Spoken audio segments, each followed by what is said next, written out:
Hello, this is Jay. I'm going to show you how to add the IFrame code from a Google Street View tour, where you go to retrieve it and what you can do with it.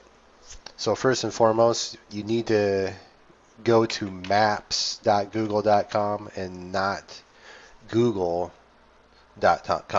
I'll show you why here in a second. So we're going to go to the Hub Madison.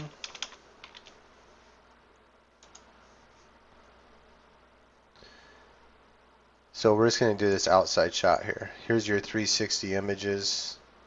I'll go back really quick. So this is where you can access some of the 360s. Is right here. And obviously you can move around.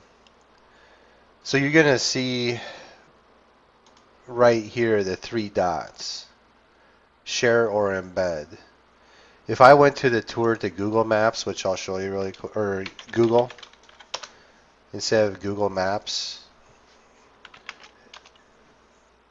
here's the Hub Madison. Now if I click the See Inside option here to get to the virtual tour,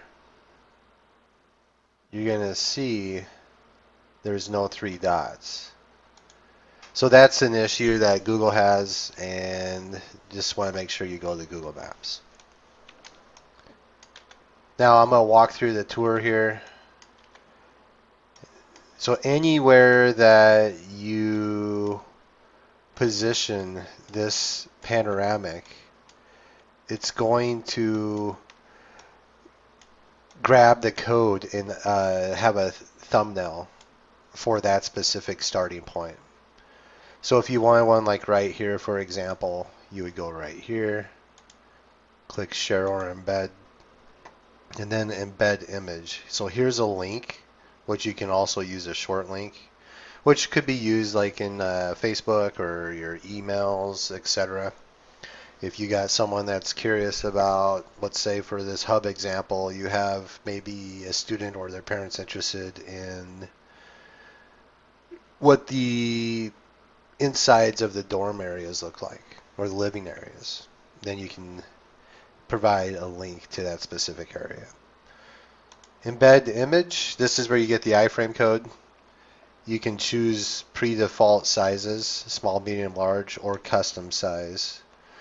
And then you can make the pixels at whatever you want. So like 1920 by, let's say, 1080. Preview actual size.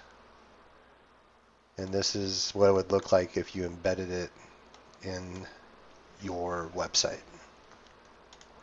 So another thing to keep in mind, if you're a virtual tour that had multiple floors shot like the hub did here, down in the bottom right here, you're going to see what we call the elevator widget.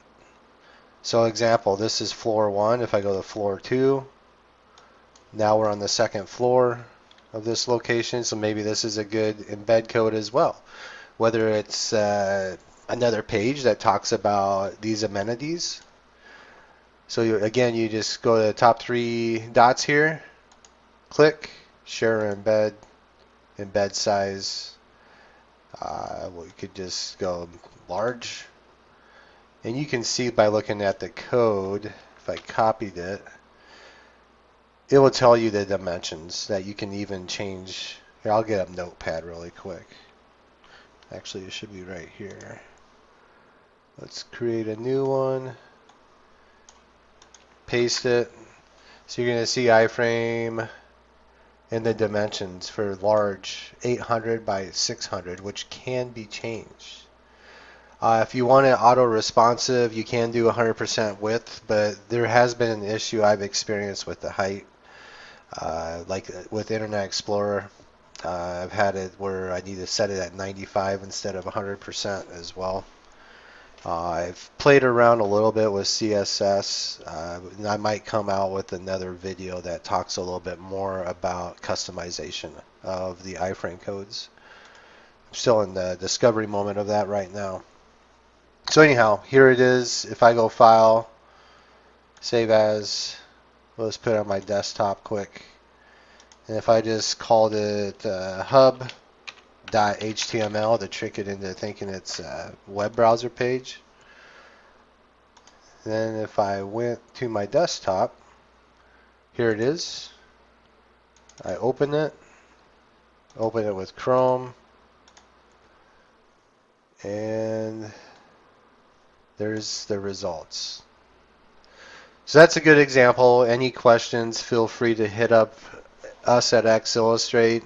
You can hit me up directly at xillustrate@gmail.com. Right in the comment sections, we'll get you taken care of. All right, thank you.